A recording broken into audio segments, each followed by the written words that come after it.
नमस्कार मेरे प्यारे साथियों, स्वागत है आप सभी का आपका अपना यूट्यूब चैनल जीटीएम क्लासेस में। दोस्तों आज की इस वीडियो में आपको हम सोशल साइंस का 80 ऑब्जेक्टिव क्वेश्चन बताएंगे और जो 80 ऑब्जेक्टिव में से बहुत सारे प्रश्न जो होंगे मेरे प्यारे साथियों, जो आपका कल का एग्जाम होने वाला है 19 फरवरी को जो आपका एग्जाम होने वाला है सोशल साइंस को, वो 80 में से बहुत सारे प्रश्न जो होंगे सेम टू सेम लड़ेगा, हूबहू लड़ेगा। दोस्तों ये मेरा 100% गारंटी है, इसलिए आप सभी विद्यार्थी इस वीडियो में 1 से लेकर 80 तक पूरी कॉन्सेंट्रेशन के साथ बने रहिएगा। ये वीडियो जो है आपका कल के लिए यानी कि 19 फरवरी के लिए काफी महत्वपूर्ण साबित होगा, ठीक है। इसलिए चलिए हम जल्दी से वीडियो का स्टार्ट करते हैं, शुरू से लेकर अंत तक आप जरूर बने रहिएगा। देखिए पहला प्रश्न, बिहार में प्रायः कैसी मिट्टी पाई जाती है। दोस्तों काफ़ी महत्वपूर्ण है ये पहला नंबर प्रश्न आपके बोर्ड एग्जाम के लिए, बताना कि बिहार में प्रायः कैसी मिट्टी पाई जाती है। तो जलवट मिट्टी पाई जाती है, ऑप्शन में यहाँ पे सी जो होगा हमारा बिल्कुल करेक्ट आंसर हो जाएगा। चलिए अगला प्रश्न हम देखते हैं, दूसरा नंबर देखिएगा।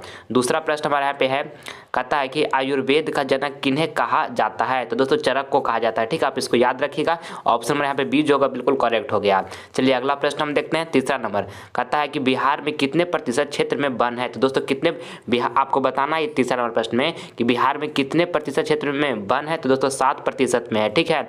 ऑप्शन नंबर यहाँ पे जो हमारा डी होगा बिल्कुल करेक्ट आंसर हो जाएगा, ठीक है। चलिए अगला प्रश्न हम देख लेते हैं, चौथा नंबर, कहता है कि निम्न में से कौन लौह युक्त खनिज का उदाहरण है। आपको ये चौथा नंबर प्रश्न में बताना है कि निम्न में से कौन लौह युक्त खनिज का उदाहरण है। तो मैग्नेटाइट है, ठीक है। ऑप्शन नंबर यहाँ पे जो ए होगा हमारा बिल्कुल राइट आंसर हो जाएगा। चलिए अगला प्रश्न हम देखते हैं, पांचवा नंबर प्रश्न हमारा है, कहता है कि सबसे घटिया कोयला कौन है। आपको बताना है कि सबसे घटिया कोयला कौन है। तो पीट है, ठीक है। ऑप्शन नंबर यहाँ पे डी जो होगा बिल्कुल करेक्ट आंसर हो जाएगा, ठीक है। और सबसे उत्तम प्रकार का कोयला कौन है। तो एंथ्रासाइट जो है ये सबसे उत्तम प्रकार का कोयला है, ये भी साथ में याद रखना है। चलिए अगला प्रश्न हम देखते हैं, छठा नंबर, कहता है निम्न में से कौन रोपण फसल नहीं है। आपको बताना है कि निम्न में से कौन जो है रोपण फसल नहीं है। तो धान जो है रोपण फसल नहीं है। ऑप्शन नंबर यहाँ पे जो डी होगा हमारा बिल्कुल करेक्ट आंसर हो जाएगा। चलिए अगला प्रश्न हम देखते हैं, सातवां नंबर, कहता है भारत की प्रमुख खाद्यान्न फसल कौन है। आपको बताना है ये बाबू इस 7 नंबर प्रश्न में कि भारत की प्रमुख खाद्यान्न फसल कौन है। तो धान है। ऑप्शन नंबर यहाँ पे जो डी होगा हमारा बिल्कुल करेक्ट आंसर हो जाएगा। चलिए अगला प्रश्न हम देखते हैं, 8 नंबर, कहता है कि बिहार में कितने प्रतिशत कृषि क्षेत्र है। आपको बताना है 8 नंबर प्रश्न में कि बिहार में कितना प्रतिशत कृषि क्षेत्र है। तो 60% है, ठीक है। ऑप्शन नंबर यहाँ पे जो बी होगा बिल्कुल करेक्ट आंसर हो जाएगा, ठीक है। चलिए अगला प्रश्न देख लेते हैं, 9 नंबर, कहता है भारत में सबसे लंबा बांध है। आपको बताना है 9 नंबर प्रश्न कि भारत में सबसे लंबा बांध है।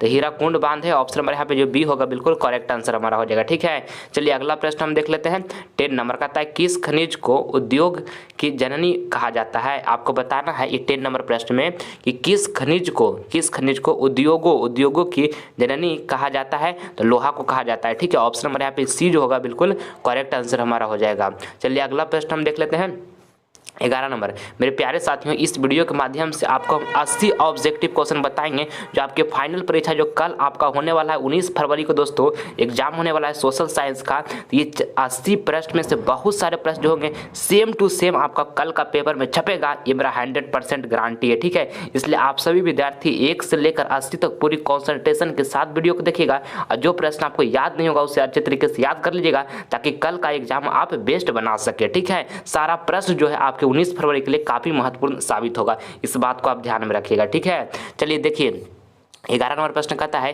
कि सर्वोत्तम कोयले का प्रकार कौन सा है। तो एंथ्रासाइट है बाबू। ऑप्शन नंबर यहाँ पे ये जो होगा हमारा बिल्कुल करेक्ट आंसर हो जाएगा। चलिए अगला प्रश्न हम देख लेते हैं, 12 नंबर देखिएगा, कहता है इसमें कि गंडक परियोजना है तो वाल्मीकि नगर में है, ठीक है। ऑप्शन नंबर यहाँ पर जो बी होगा हमारा बिल्कुल राइट आंसर हो जाएगा। चलिए अगला प्रश्न हम देखते हैं, 13 नंबर, कहता है कि निम्न राज्यों में से किसमें सर्वाधिक वन क्षेत्र है। आपको बताना है 13 नंबर प्रश्न में कि निम्न राज्यों में से किस में सर्वाधिक वन क्षेत्र है। तो मध्य प्रदेश में है, ठीक है। ऑप्शन नंबर यहाँ पे ए जो होगा बिल्कुल सही आंसर हो जाएगा। चलिए अगला प्रश्न देखते हैं, 14 नंबर प्रश्न देखिएगा, कहता है कि कहलगांव तापीय विद्युत परियोजना है। तो दोस्तों भागलपुर जिला में है, ठीक है। ऑप्शन नंबर यहाँ पे ए जो होगा ना बिल्कुल हमारा राइट आंसर हो जाएगा। आइए अगला प्रश्न हम देखते हैं, 15 नंबर प्रश्न भी काफी महत्वपूर्ण है आपके फाइनल बोर्ड परीक्षा के लिए। कहता है सूखे के लिए उत्तरदायी कारण है। तो दोस्तों वर्षा की कमी है, ठीक है। ऑप्शन नंबर यहाँ पे ए जो होगा बिल्कुल करेक्ट आंसर हमारा हो जाएगा। चलिए अगला प्रश्न हम देख लेते हैं, 16 नंबर प्रश्न देखिएगा, कहता है कि बिहार में कौन बाढ़ प्रबल क्षेत्र है? आपको बताना है इस 16 नंबर प्रश्न में बाबू कि बिहार में कौन बाढ़ प्रबल क्षेत्र है? तो उत्तर बिहार है। ठीक है, ऑप्शन नंबर यहाँ पे डी जो होगा हमारा बिल्कुल करेक्ट आंसर हो जाएगा। ठीक है, चलिए अगला प्रश्न हम देखते हैं। 17 नंबर प्रश्न अब देखिएगा, कहता है कि एशिया और यूरोप के बीच कौन प्राचीन स्थल व्यापार मार्ग था? आपको बताना है 17 नंबर प्रश्न में कि एशिया और यूरोप के बीच कौन प्राचीन स्थल व्यापारिक मार्ग था? तो रेशम मार्ग था। ठीक है, ऑप्शन नंबर रेशम मार्ग जो होगा यहाँ पे, ऑप्शन नंबर यहाँ पे बी है ना, रेशम मार्ग, तो ऑप्शन नंबर बी जो होगा बिल्कुल हमारा यहाँ पे करेक्ट आंसर हो जाएगा। चलिए अगला प्रश्न देखिएगा, चौरी चौरा कांड के बाद गांधी जी ने निम्नलिखित में से किस आंदोलन को बंद कर दिया? तो दोस्तों असहयोग आंदोलन को बंद कर दिए थे गांधी जी। ठीक है, ऑप्शन नंबर यहाँ पे सी जो होगा बिल्कुल हमारा करेक्ट आंसर हो जाएगा। चलिए अगला प्रश्न हम देख लेते हैं। 19 नंबर प्रश्न देखिएगा, 19 नंबर प्रश्न कहता है कि अंतर्राष्ट्रीय मजदूर दिवस कब मनाया जाता है? दोस्तों ये प्रश्न काफी महत्वपूर्ण है आपके बोर्ड एग्जाम के लिए, कल का पेपर में ये प्रश्न छपेगा। आपको बताना है कि अंतर्राष्ट्रीय मजदूर दिवस कब मनाया जाता है? तो 1 मई को मनाया जाता है। ऑप्शन नंबर यहाँ पर जो बी होगा हमारा बिल्कुल करेक्ट आंसर हो जाएगा। ठीक है, चलिए अगला प्रश्न हम देखते हैं। 20 नंबर प्रश्न हमारा है, कहता है वर्तमान में भारत में कितने केंद्र शासित प्रदेश है? आपको बताना है बाबू कि वर्तमान में भारत में कितने केंद्र शासित प्रदेश हैं? तो 8 हैं। ठीक है, ऑप्शन नंबर यहाँ पे जो हमारा सी होगा बिल्कुल करेक्ट आंसर हमारा हो जाएगा। ठीक है, और वर्तमान में भारत में कितने राज्य हैं? तो दोस्तों 28 है। ठीक है, ये भी आपको साथ में याद रखना है, हो सकता है आपका कल का एग्जाम में आ जाए। ठीक है, चलिए अगला प्रश्न हम देख लेते हैं। अगला प्रश्न हमारा कौन है? 21 नंबर कहता है सूचना का अधिकार संबंधी कानून कब पारित हुआ था? दोस्तों 21 नंबर प्रश्न आपके बोर्ड एग्जाम के लिए काफ़ी महत्वपूर्ण है। आपको बताना है कि सूचना का अधिकार संबंधी कानून कब पारित हुआ था? तो 2005 में हुआ था। ठीक है, 2005 में हुआ था। ऑप्शन नंबर यहाँ पे जो बी होगा बिल्कुल करेक्ट आंसर हमारा हो जाएगा। चलिए अगला प्रश्न हम देख लेते हैं। 22 नंबर प्रश्न देखिएगा, कहता है 22 नंबर प्रश्न कि किसने कहा था कि लोकतंत्र जनता के द्वारा तथा जनता के लिए शासन है? तो अब्राहम लिंकन ने कहा। तो दोस्तों ये प्रश्न काफ़ी महत्वपूर्ण है। ऑप्शन नंबर बी यहाँ पे बिल्कुल करेक्ट आंसर हो जाएगा। बहुत बार बिहार बोर्ड पूछ दिया है और कल का भी एग्जाम में दोस्तों आएगा, इसलिए इसको आप याद कर लीजिए। चलिए अगला प्रश्न हम देखते हैं। 23 नंबर कहता है पंचायती राज संस्थाओं को संवैधानिक दर्जा किस संविधान संशोधन से प्राप्त हुआ? तो 73वां से हुआ दोस्तों। ठीक है, ऑप्शन नंबर यहाँ पे जो बी होगा हमारा बिल्कुल करेक्ट आंसर हो जाएगा। आप इसको याद कर लीजिएगा अच्छे तरीके से। चलिए अगला प्रश्न हम देखते हैं। अगला प्रश्न 24 नंबर का, भारत में लोकतंत्र की सफलता में क्या बाधा है? ऑप्शन ए में लिखा हुआ अशिक्षा, और बी में लिखा हुआ है यहाँ पे गरीबी, सी में लिखा बेरोजगारी, डी में लिखा हुआ इनमें से सभी। तो देखिए आपको बताना है प्रश्न में कि भारत में लोकतंत्र की सफलता में क्या बाधा है? तो देखिए अशिक्षा भी है और गरीबी भी है और बेरोजगारी भी है। तो राइट आंसर हो जाएगा इनमें से सभी। ऑप्शन नंबर यहाँ पे डी जो होगा हमारा बिल्कुल राइट आंसर हो जाएगा। ठीक है, चलिए अगला प्रश्न हम देखते हैं। 25 नंबर देखिए 25 तीन कठिया प्रणाली किन पर लागू थी? तो दोस्तों किसानों पर थी। ठीक है, ऑप्शन नंबर यहाँ पे जो ए होगा ना बिल्कुल हमारा करेक्ट आंसर हो जाएगा। चलिए अगला प्रश्न हम देखते हैं। 26 नंबर प्रश्न यहाँ पे देखिएगा, जालियांवाला बाग हत्याकांड की जांच के लिए सरकार ने किस समिति का गठन किया था? तो दोस्तों हंटर समिति का गठन किया था। ठीक है, ऑप्शन नंबर यहाँ पे ए जो होगा ना बिल्कुल हमारा करेक्ट आंसर हो जाएगा। चलिए अगला प्रश्न हम देख लेते हैं। देखिए 27 नंबर प्रश्न देखिएगा बाबू, कहता है डॉक्टर राजेंद्र प्रसाद का जन्म स्थान कहाँ है? दोस्तों काफी महत्वपूर्ण है ये 27 नंबर प्रश्न आपके बोर्ड एग्जाम के लिए। आपको बताना है कि डॉक्टर राजेंद्र प्रसाद का जन्म स्थान कहाँ है? तो बिहार है दोस्तों, अपना बिहार। ऑप्शन नंबर यहाँ पे जो बी होगा ना बिल्कुल हमारा करेक्ट आंसर हो जाएगा। ठीक है, आप इसको ध्यान में रखिएगा। चलिए अगला प्रश्न हम देख लेते हैं। 28 नंबर प्रश्न यहाँ पर कहता है कि ककोलत जलप्रपात बिहार के किस जिले में स्थित है? दोस्तों काफी महत्वपूर्ण प्रश्न है ये। 28 नंबर आपके बोर्ड एग्जाम के लिए कहता है ककोलत जलप्रपात बिहार के किस जिले में स्थित है? तो दोस्तों कहाँ है? नवादा में है। ठीक है, ऑप्शन नंबर यहाँ पे जो बी होगा ना बिल्कुल हमारा करेक्ट आंसर हो जाएगा। ठीक है, चलिए अगला प्रश्न हम देख लेते हैं। 29 नंबर प्रश्न देखिएगा, कहता है इस देश की सीमा बिहार से जुड़ी है। दोस्तों आपको बताना है ये 29 नंबर प्रश्न में कि किस देश की सीमा बिहार से जुड़ी है? तो नेपाल की जो सीमा है बिहार से जुड़ी है। ऑप्शन नंबर यहाँ पे ए जो होगा बिल्कुल हमारा करेक्ट आंसर हो जाएगा। ठीक है, चलिए अगला प्रश्न हम देख लेते हैं। 30 नंबर प्रश्न देखिएगा, कहता है 30 नंबर प्रश्न कहता है कि गठबंधन की सरकार बनाने के लिए किस प्रकार की दलीय व्यवस्था की जरूरत है? दोस्तों काफी महत्वपूर्ण है ये 30 नंबर आपके बोर्ड एग्जाम के लिए। आपको बताना कि गठबंधन की सरकार बनाने के लिए किस प्रकार की दलीय व्यवस्था की जरूरत है? तो बहुदलीय व्यवस्था की जरूरत है। ठीक है, ऑप्शन नंबर यहाँ पे सी जो होगा बिल्कुल करेक्ट आंसर हो जाएगा। चलिए अगला प्रश्न हम देख लेते हैं। 31 नंबर प्रश्न देखिएगा, कहता है भारतीय जनता पार्टी का प्रथम अध्यक्ष कौन थे। दोस्तों काफ़ी महत्वपूर्ण प्रश्न है। 31 नंबर आपके बोर्ड एग्जाम के लिए आपको बताना है कि भारतीय जनता पार्टी का प्रथम अध्यक्ष कौन थे, तो अटल बिहारी वाजपेयी थे। ठीक है, ऑप्शन नंबर यहाँ पे डी जो होगा बिल्कुल। और प्रथम अध्यक्ष कौन थे, तो अटल बिहारी वाजपेयी थे भारतीय जनता पार्टी का। ऑप्शन डी सही हो गया। चलिए अगला प्रश्न देखते हैं। अगला प्रश्न हमारा कौन है यहाँ पे, 32 नंबर प्रश्न है। कहता है इसमें कि भारत में राष्ट्रीय आपातकाल की घोषणा कब हुई। दोस्तों काफ़ी महत्वपूर्ण है, 32 नंबर आपके बोर्ड एग्जाम के लिए आपको बताना है कि भारत में राष्ट्रीय आपातकाल की घोषणा कब हुई, तो 1975 में हुआ। ऑप्शन नंबर यहाँ पे जो बी होगा ना, बिल्कुल करेक्ट आंसर हमारा हो जाएगा। ठीक है, आप इसको ध्यान में रखिएगा। चलिए अगला प्रश्न हम देखते हैं। 32 का यहाँ पे बी हो गया ना। चलिए अगला प्रश्न देखिएगा, 34 नंबर प्रश्न देखिएगा। कहता है कि भूकंप केंद्र के ऊर्ध्वाधर पृथ्वी पर स्थित केंद्र को कहते हैं। दोस्तों काफ़ी महत्वपूर्ण है ये 33 नंबर प्रश्न आपके बोर्ड एग्जाम के ये आपको बताना है कि भूकंप केंद्र के ऊर्ध्वाधर पृथ्वी पर स्थित केंद्र को कहते हैं, तो अधिक केंद्र कहते हैं। ठीक है, ऑप्शन नंबर यहाँ पे बी जो होगा हमारा बिल्कुल करेक्ट आंसर हो गया।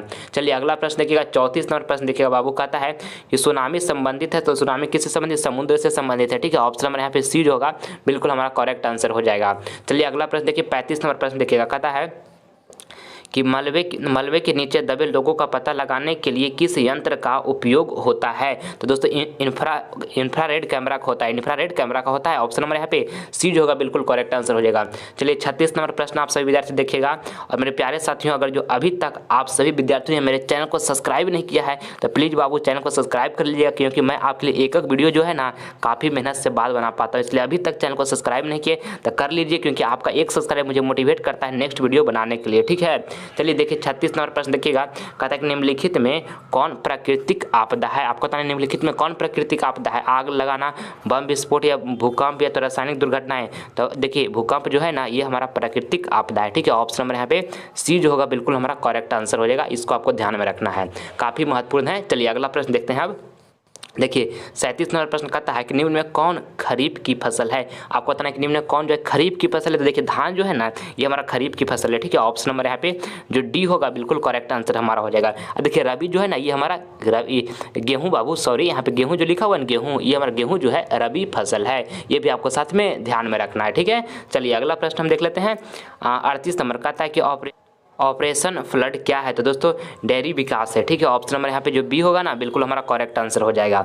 चलिए अगला प्रश्न हम देखते हैं 39 नंबर कहता है रिजर्व बैंक ऑफ इंडिया की स्थापना कब हुई। दोस्तों काफ़ी महत्वपूर्ण है 39 नंबर प्रश्न आपके बोर्ड एग्जाम के लिए। आपको बताना है कि रिजर्व बैंक ऑफ इंडिया की स्थापना कब हुई, तो 1935 ईस्वी में हुआ। ऑप्शन नंबर यहाँ पे जो बी होगा हमारा बिल्कुल करेक्ट आंसर हो जाएगा। ठीक है, चलिए अगला प्रश्न हम देख लेते हैं। 40 नंबर प्रश्न देखिएगा, यहाँ पे कहता है कि भारत में पहली सूती मिल कहाँ स्थापित की गई। तो दोस्तों मुंबई में की गई। ठीक है, ऑप्शन नंबर यहाँ पे जो बी होगा हमारा बिल्कुल करेक्ट आंसर हो जाएगा, आप इसको याद रखिएगा।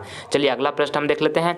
41 नंबर कहता है कि भारत में राष्ट्रीय आय की गणना कौन करता है। दोस्तों काफ़ी महत्वपूर्ण प्रश्न है ये 41 नंबर आपके बोर्ड एग्जाम के लिए। आपको बताना है कि भारत में राष्ट्रीय आय की गणना कौन करता है। दोस्तों तो केंद्रीय सांख्यिकी संगठन करता है। ऑप्शन नंबर यहाँ पे ये जो होगा हमारा बिल्कुल करेक्ट आंसर हो जाएगा, आप इसको याद रखिएगा। चलिए अगला प्रश्न हम देख लेते हैं। 42 नंबर प्रश्न देखिएगा। 42 नंबर प्रश्न कहता है कि निम्न में से कौन पिछड़ा राज्य है। आपको बताना है कि निम्न में से कौन है जो पिछड़ा राज्य है। तो बिहार जो है पिछड़ा राज्य है। ठीक है, ऑप्शन नंबर यहाँ पे डी जो होगा ना बिल्कुल हमारा करेक्ट आंसर हो जाएगा। चलिए अगला प्रश्न देखिएगा। 43 नंबर प्रश्न यहाँ पे कहता है कि आर्थिक क्रियाओं का क्या उद्देश्य है। ठीक है, आपको बताना है 43 नंबर प्रश्न में कि आर्थिक क्रियाओं का क्या उद्देश्य। तो ऑप्शन में यहाँ पे डी जो होगा हमारा बिल्कुल करेक्ट आंसर हो जाएगा। ठीक है, चलिए अगला प्रश्न हम देख लेते हैं। अगला प्रश्न हमारा यहाँ पे 44 नंबर 44 नंबर प्रश्न जो है आपके बोर्ड एग्जाम के लिए ना बाबू 44 नंबर प्रश्न काफ़ी महत्वपूर्ण है। ठीक है, आपको बताना है प्रश्न में कि भारत की राष्ट्रीय आय का सर्वाधिक अनुमान किसने लगाया। तो दोस्तों दादा भाई नौरोजी लगाए। ठीक है, दादा भाई नौरोजी। ऑप्शन नंबर यहाँ पे डी जो होगा बिल्कुल करेक्ट आंसर हमारा हो जाएगा। अगला प्रश्न देखिएगा 45 नंबर कहता है कि दीर्घकालीन ऋण प्रदान करने वाली संस्था कौन सी है। दोस्तों काफ़ी महत्वपूर्ण है ये 45 नंबर आपके बोर्ड एग्जाम के लिए। आपको बताना है 45 नंबर प्रश्न में कि दीर्घकालीन ऋण प्रदान करने वाली संस्था कौन सी है। तो भूमि विकास बैंक है। ठीक है, ऑप्शन नंबर यहाँ पे जो बी होगा हमारा बिल्कुल करेक्ट आंसर हो जाएगा। ठीक है, चलिए अगला प्रश्न देखिएगा। 46 नंबर प्रश्न यहाँ पे आपका कहता है कि उपभोक्ता अधिकार दिवस कब मनाया जाता है। तो दोस्तों 15 मार्च को मनाया जाता है। ठीक है, आप इसको याद रखिएगा। ऑप्शन नंबर यहाँ पे बी जो होगा हमारा बिल्कुल करेक्ट आंसर हो जाएगा। चलिए अगला प्रश्न हम देख लेते हैं। सैंतालीस नंबर प्रश्न काफ़ी महत्वपूर्ण है आपके बोर्ड एग्जाम के लिए। कहता है इसमें कि पंजाब में भूमि निम्नीकरण का मुख्य कारण क्या है दोस्तों, तो अधिक सिंचाई है। ठीक है, ऑप्शन नंबर यहाँ पे डी जो होगा हमारा बिल्कुल राइट आंसर हो जाएगा। आप इसको अच्छे तरीके से याद रखिएगा। चलिए अगला प्रश्न देखते हैं, 48 नंबर प्रश्न देखिएगा। कहता है कि सुपानी कृषि प्रचलित है। आपको बताना कि सुपानी कृषि प्रचलित है तो उत्तराखंड में प्रचलित है सुपानी कृषि। ठीक है, ऑप्शन नंबर यहाँ पे डी जो होगा ना बिल्कुल करेक्ट आंसर हमारा हो जाएगा। चलिए अगला प्रश्न हम देख लेते हैं, 49 नंबर प्रश्न देखिएगा। कहता है 49 नंबर प्रश्न कि बिहार में रज्जू मार्ग कहाँ है। आपको बताना है कि बिहार में रज्जू मार्ग कहाँ है, तो राजगीर में है। ठीक है, ऑप्शन नंबर यहाँ पे जो बी होगा बिल्कुल हमारा करेक्ट आंसर हो जाएगा। चलिए अगला प्रश्न हम देख लेते हैं, 50 नंबर देखिएगा। 50 नंबर प्रश्न कहता है कि सासाराम नगर का विकास कब हुआ था। आपको बताना है कि सासाराम नगर का विकास कब हुआ था, तो मध्य युग में हुआ था। ठीक है, ऑप्शन नंबर यहाँ पे ये जो होगा हमारा बिल्कुल करेक्ट आंसर हो जाएगा। चलिए अगला प्रश्न देखिएगा, 51 नंबर प्रश्न यहाँ पे कहता है कि गोविंद सागर कृत्रिम जलाशय संबंधित है। दोस्तों ये 51 नंबर प्रश्न जो आपके बोर्ड एग्जाम के लिए काफ़ी महत्वपूर्ण है। ठीक है, आपको बताना है कि गोविंद सागर कृत्रिम जलाशय जो है संबंधित है, तो दोस्तों भाखड़ा नांगल बांध से संबंधित है। ठीक है, ऑप्शन नंबर यहाँ पे जो सी होगा ना बिल्कुल करेक्ट आंसर हमारा हो जाएगा। चलिए अगला प्रश्न हम देखिएगा, 52 नंबर प्रश्न देखिएगा। 52 नंबर प्रश्न यहाँ पे कहता है सर्वाधिक भूस्खलन प्रवण राज्य है, तो दोस्तों उत्तराखंड है। ठीक है, ऑप्शन नंबर यहाँ पे ए जो होगा बिल्कुल हमारा करेक्ट आंसर हो जाएगा। चलिए अगला प्रश्न देखिएगा, यहाँ पे 53 नंबर कहता है कि बिहार का कौन सा भाग सर्वाधिक सूखा प्रवण है। आपको दोस्तों बताना है यहाँ पे 53 नंबर प्रश्न में कि कहता है कि बिहार का कौन सा भाग सर्वाधिक सूखा प्रवण है, तो दोस्तों दक्षिण बिहार है। ठीक है, दक्षिण बिहार है। ऑप्शन नंबर यहाँ पे सी जो होगा हमारा बिल्कुल करेक्ट आंसर हो जाएगा, दक्षिण बिहार। ठीक है, चलिए अगला प्रश्न देखिएगा। अगला प्रश्न हमारा यहाँ पे है 54 नंबर प्रश्न में आपको यहाँ पे बताना है मेरे प्यारे साथियों, 1871 में कौन सी संधि हुई थी, तो फ्रैंकफर्ट की संधि हुई थी। ठीक है, ऑप्शन नंबर यहाँ पे ए जो होगा बिल्कुल करेक्ट आंसर हमारा होगा। ठीक है, चलिए अगला प्रश्न देखते हैं, 55 नंबर प्रश्न देखिएगा। 55 नंबर प्रश्न कहता है कि 1830 की क्रांति के बाद फ्रांस में किस प्रकार का शासन स्थापित हुआ था, तो दोस्तों संवैधानिक राजतंत्र हुआ था। ठीक है, ऑप्शन नंबर यहाँ पे जो बी होगा ना, ऑप्शन नंबर बी हमारा बिल्कुल करेक्ट आंसर हो जाएगा। आपको इसको याद रखना है कि संवैधानिक राजतंत्र हुआ था। ठीक है, तो ऑप्शन नंबर बी बिल्कुल करेक्ट हो गया। चलिए अगला प्रश्न देखिएगा, 56 नंबर प्रश्न यहाँ पे कहता है कि रूस की बोल्शेविक क्रांति का नेतृत्व किसने किया। दोस्तों काफ़ी महत्वपूर्ण है ये 56 नंबर आपके फाइनल बोर्ड परीक्षा 2022 के लिए। आपको बताना है प्रश्न में कि रूस की बोल्शेविक क्रांति का नेतृत्व किसने किया था, लेनिन ने किया। ऑप्शन नंबर यहाँ पे जो सी होगा हमारा बिल्कुल करेक्ट आंसर हो जाएगा। ठीक है, चलिए अगला प्रश्न हम देखिएगा, 57 नंबर प्रश्न देखिएगा। कहता है इसमें कि निम्नांकित में कौन कौन संचार सेवाओं का अंग है, तो इनमें से देखिए आपको बताना क्या है, निम्नांकित में कौन जो संचार सेवाओं का अंग है। देखिए समाचार पत्र भी है और टेलीफोन भी है। ठीक है, और टेलीविजन भी है। तो राइट आंसर जो होगा इनमें से सभी, ऑप्शन नंबर यहाँ पे डी जो होगा ना बाबू बिल्कुल करेक्ट आंसर हमारा हो जाएगा। ठीक है, चलिए अगला प्रश्न देखिएगा, 58 नंबर प्रश्न यहाँ पे देखिएगा। कहता है कि मानवीय पूंजी निर्माण का मुख्य घटक है। दोस्तों काफ़ी महत्वपूर्ण है 58 नंबर प्रश्न आपके बोर्ड एग्जाम के लिए। आपको इसमें बताना है कि मानवीय पूंजी निर्माण का प्रमुख घटक, तो इनमें से सभी है दोस्तों। ऑप्शन नंबर यहाँ पे डी जो होगा ना हमारा बिल्कुल करेक्ट आंसर हो जाएगा। ठीक है, चलिए अगला प्रश्न अब देखिएगा। अगला प्रश्न हमारा यहाँ पे कौन है, 59 नंबर कहता है वैश्वीकरण का क्या अर्थ है। आपको बताना है 59 नंबर प्रश्न में कि वैश्वीकरण का क्या अर्थ है, तो दोस्तों विश्व अर्थव्यवस्था में समन्वय है। ठीक है, ऑप्शन नंबर यहाँ पे जो सी होगा हमारा बिल्कुल करेक्ट आंसर हो जाएगा। आपको इसको ध्यान में रखना है अच्छे तरीके से। चलिए अगला प्रश्न देखिएगा, 60 नंबर प्रश्न देखिएगा। कहता है अर्थव्यवस्था के किस क्षेत्र से हरित क्रांति संबंधित है। आपको इस 60 नंबर प्रश्न में बताना है कि अर्थव्यवस्था के किस क्षेत्र से हरित क्रांति संबंधित है, तो प्राथमिक क्षेत्र से संबंधित है। ठीक है, ऑप्शन नंबर यहाँ पे ए जो होगा बिल्कुल हमारा करेक्ट आंसर हो जाएगा। चलिए अगला प्रश्न देख लीजिएगा, 60 नंबर। और मेरे प्यारे साथियों आपका टारगेट कि बोर्ड एग्जाम में मुझे 480 प्लस मार्क्स लाना है, और आपका 2 एग्जाम समाप्त हो चुका, मैथ का समाप्त हो गया होगा, और आपका इसके बाद मैथ के बाद क्या हुआ, साइंस हुआ, ये 2 को समाप्त हो गया होगा। और कल का जो एग्जाम है आपका सोशल साइंस का है। तो आप सभी विद्यार्थी पूरी कॉन्सेंट्रेशन से मन से पढ़ाई कीजिए, अपने यहाँ पर विश्वास रखिए, पूरा कॉन्फिडेंस रखिए, और कॉन्फिडेंस के साथ सारा एग्जाम अच्छे तरीके से दीजिए। और 2022 बोर्ड एग्जाम का जो आपका रिजल्ट होगा बहुत शानदार आएगा बाबू, इसलिए अपने आप को हिम्मत रखिएगा, कॉन्फिडेंस रखिएगा, और जीवन में खूब तरक्की करना, माता पिता का नाम रोशन करना, इस बात को ध्यान में हमेशा रखिएगा मेरा बात को, ठीक है बाबू। चलिए देखिएगा 61 नंबर प्रश्न। अगर जो आपको सोशल साइंस का सब्जेक्टिव नहीं क्लियर है तो डिस्क्रिप्शन में लिंक मिल जाएगा, जाकर देख सकते हैं, नहीं तो आप प्लेलिस्ट में भी जाकर देख सकते हैं। एग्जाम देने से पहले बाबू एक बार आप जरूर देखकर ही एग्जाम में जाइएगा, काफ़ी मदद मिलेगा, ठीक है। जितना भी हम इसमें सब्जेक्टिव या ऑब्जेक्टिव करवाए हैं हमारे चैनल पर, जितना भी अपलोड है वीडियो, अगर जो उससे आप देख लेते हैं तो आप कल का पेपर में आपका एक भी प्रश्न नहीं छूटेगा, ये मेरा गारंटी है, ठीक है। इसलिए एक बार आप उसे जरूर एग्जाम में जाने से पहले जरूर देख लीजिएगा, ठीक है।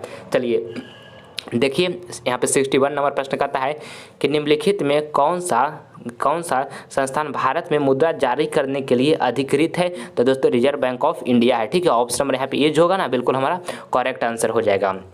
चलिए अगला प्रश्न हम देख लेते हैं। अगला प्रश्न यहाँ पर हमारा कोई 62 नंबर है, कहता है कि बिहार राज्य है, आपको बताना कि बिहार राज्य कृषि प्रधान है, ठीक है। ऑप्शन नंबर यहाँ पे जो डी होगा हमारा बिल्कुल राइट आंसर हो जाएगा। चलिए अगला प्रश्न देखिएगा।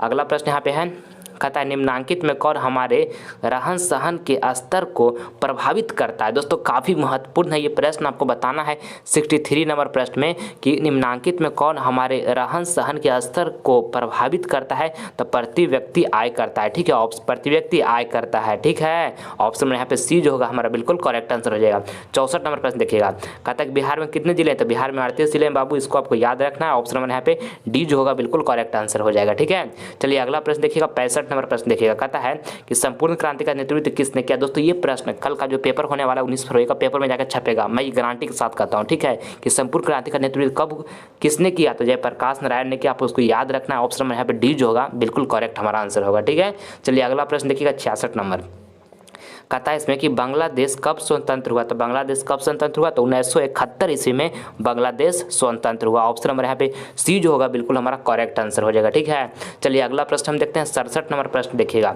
67 नंबर प्रश्न कहता है कि भारत में किस राज्य में सर्वप्रथम पंचायती राज की शुरुआत हुई? दोस्तों काफ़ी महत्वपूर्ण है 67 नंबर आपके फाइनल बोर्ड परीक्षा के लिए, आपको बताना है ये प्रश्न में कि भारत में किस राज्य में सर्वप्रथम पंचायती राज की शुरुआत हुई? तो राजस्थान में हुआ। ऑप्शन नंबर यहाँ पे ये जो होगा हमारा बिल्कुल करेक्ट आंसर हो जाएगा, ठीक है। चलिए अगला प्रश्न हम देख लेते हैं 68 नंबर प्रश्न देखिएगा, कहता है कि निम्नलिखित में से कौन केंद्र शासित प्रदेश है? आपको बताना है कि निम्नलिखित में से कौन जो है केंद्र शासित प्रदेश है? तो चंडीगढ़ है, ठीक है। ऑप्शन नंबर यहाँ पे जो सी होगा बिल्कुल हमारा करेक्ट आंसर हो जाएगा, आप इसको अच्छे तरीके से ध्यान में रखिएगा, ठीक है। चलिए अगला प्रश्न हम देखिएगा यहाँ पे 69 नंबर प्रश्न देखिएगा बाबू, यहाँ पे कहता है कि संघ सरकार का उदाहरण है, आपको बताना है कि संघ सरकार का उदाहरण तो अमेरिका है, ठीक है। ऑप्शन नंबर यहाँ पे ये जो होगा बिल्कुल हमारा करेक्ट आंसर हो जाएगा। चलिए अगला प्रश्न देखिएगा 70 नंबर प्रश्न देखिए, कहता है कि भारत में केंद्रीय बैंक कौन है? आपको बताना है कि भारत में केंद्रीय बैंक जो है ना वो कौन है? तो रिजर्व बैंक ऑफ इंडिया है, ठीक है, आप इसको याद रखिएगा। ऑप्शन में यहाँ पे सी जो होगा हमारा बिल्कुल करेक्ट आंसर हो जाएगा। चलिए अगला प्रश्न देखिए 71 नंबर प्रश्न देखिएगा, कृषि उत्पादों के मानकीकरण के लिए किस मानक का प्रयोग किया जाता है? तो एगमार्क का प्रयोग किया जाता है, ठीक है। ऑप्शन नंबर यहाँ पे जो बी होगा ना हमारा बिल्कुल करेक्ट आंसर हो जाएगा। चलिए अगला प्रश्न देखिएगा 72 नंबर प्रश्न देखिए, 72 नंबर प्रश्न कहता है कि निम्न में कौन प्राथमिक क्षेत्र से संबंधित है? तो कृषि क्षेत्र जो है ये प्राथमिक क्षेत्र से संबंधित है। ऑप्शन नंबर यहाँ पे सी जो होगा बिल्कुल हमारा करेक्ट आंसर हो जाएगा, ठीक है। चलिए अगला प्रश्न देखिएगा 73 नंबर प्रश्न देखिए, कहता है कि जर्मनी के एकीकरण के लिए कौन उत्तरदायी था? तो बिस्मार्क उत्तरदायी था, ठीक है। ऑप्शन नंबर यहाँ पे बी जो होगा हमारा बिल्कुल करेक्ट आंसर हो जाएगा, ठीक है। चलिए अगला प्रश्न आप देख लीजिएगा 74 नंबर प्रश्न देखिए, 74 नंबर प्रश्न यहाँ पे कहता है कि फ्रैंकफर्ट की संधि किस वर्ष हुई थी? दोस्तों काफ़ी महत्वपूर्ण प्रश्न है ये 74 नंबर आपके फाइनल बोर्ड परीक्षा के लिए, आपको बताना है ये प्रश्न में कि फ्रैंकफर्ट की संधि किस वर्ष हुई थी? तो 1871 में हुआ था, ठीक है, 1871 ईस्वी में हुआ था। ऑप्शन नंबर यहाँ पे डी जो होगा हमारा बिल्कुल करेक्ट आंसर हो जाएगा, ठीक है। चलिए अगला प्रश्न देखिएगा 75 नंबर प्रश्न देखिए, 75 नंबर प्रश्न यहाँ पे कहता है कि सेफ्टी लैम्प का आविष्कारक किसने किया? दोस्तों आपको बताना है कि सेफ्टी लैम्प का आविष्कारक किसने किया? तो दोस्तों हम्फ्री डेवी ने किया, ठीक है। ऑप्शन नंबर यहाँ पे ये जो बिल्कुल करेक्ट आंसर हो जाएगा।